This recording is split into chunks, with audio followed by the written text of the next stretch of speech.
नमस्कार। मानव के रोम रोम की मुस्कान है हिंदी। मानव के रोम रोम की मुस्कान है हिंदी। इस पावन धरा की आन बान शान है हिंदी। बनकर मुकुट माँ भारती के शीश पर सजे, भारत के स्वाभिमान की पहचान है हिंदी। आप सभी को हिंदी दिवस की हार्दिक शुभकामनाएं।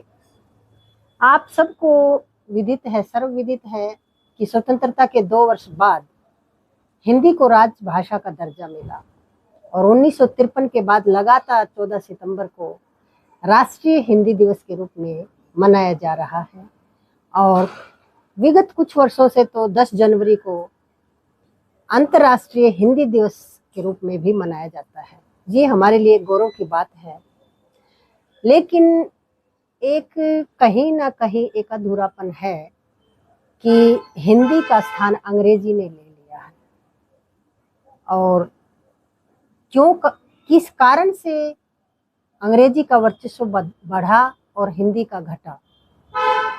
तो देखिए, मुझे अंग्रेजी से कोई आपत्ति नहीं है, मुझे घृणा नहीं है अंग्रेजी से, ना हिंदी का अभिमान है। हिंदुस्तान की बेटी हूँ, इसकी भाषा का सम्मान है। ये हमारी माँ है, महज भाषा नहीं है। और अंग्रेजी का वर्चस्व क्यों बढ़ा और हिंदी का क्यों घटा, अगर कारण का पता होगा तो निवारण भी हो जाएगा।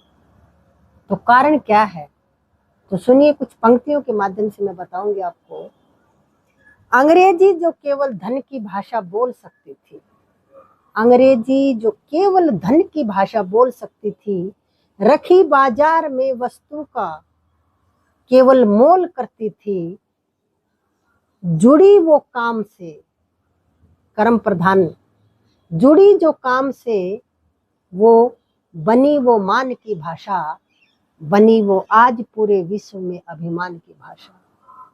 तो ये कहीं ना कहीं हम सब से चूक हुई है कि जो हिंदी है वो राजभाषा तो बनी, लेकिन कामकाज की भाषा नहीं बन सकी।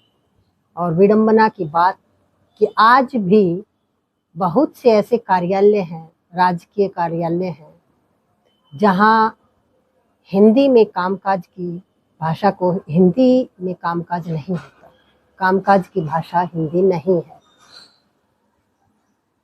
ऐसी बात नहीं है। समय समय पर बहुत विद्वानों ने प्रचार प्रसार किया, प्रयास भी किए, कुछ राजनेताओं ने भी संसद तक की इस आवाज को उठाया, और उसका परिणाम भी हम सब के सामने है कि आज पूरे भारतवर्ष में मध्य प्रदेश एक ऐसा राज्य बना जिसमें जो मैकाले नीति हमारे ऊपर थोप दी गई थी कि डॉक्टरी और इंजीनियर केवल अंग्रेजी माध्यम वाले व्यक्ति ही बनेंगे, आज पहला ऐसा राज्य बना जहां डॉक्टर और इंजीनियरिंग की जो पढ़ाई है वो हिंदी भाषा में हो रही है। ये मध्य प्रदेश ने साबित कर दिया कि भाषा केवल एक माध्यम है सीखने का, केवल एक साधन है, साध्य नहीं है। तो हिंदी भाषा को अपनाइए, इसके प्रचार प्रसार में अपना योगदान दीजिए। और हिंदी भाषा के इतिहास के अगर हम चले पूर्व में, तो जो सप्त सिंधु प्रदेश, उत्तर भारत जिसको बोलते हैं, जम्मू कश्मीर, हिमाचल, पंजाब, मध्य प्रदेश का जो इलाका है, जहाँ पर सिंधु नदी और उससे जुड़ी हुई जो 7 उसकी सहायक नदियाँ, उसके आसपास के क्षेत्र को बोलते थे सप्त सिंधु प्रदेश। और ईरानी और उधर से व्यापार के लिए वो लोग आते थे, तो ईरानी भाषा का शब्द है हिंदी, और जो उन्होंने ही ये हिंदी शब्द हमें दिया है।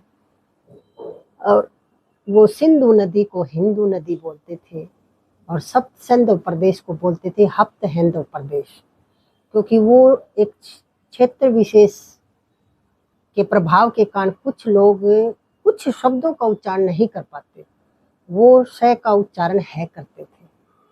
तो स को है बोलने के कारण सप्त सिंधु प्रदेश बन गया हप्त हिंदू प्रदेश, और सिंधु नदी बन गई हिंदू नदी। तो हिंदू मात्र एक धर्म नहीं है, हिंदू पूरे भारत का प्रतिनिधित्व शब्द है। भारत में रहने वाले हर व्यक्ति को हिंदू बोलते थे।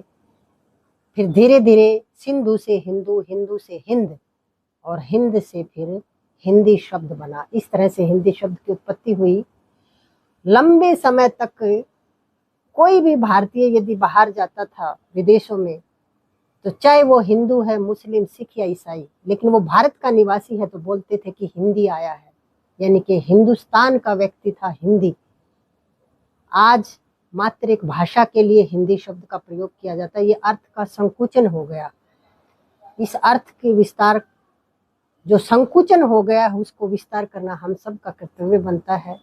हम सब मिलकर पुरजोर तरीके से यदि कोई आंदोलन चलाएं तो आज वही स्थिति फिर से हो सकती है।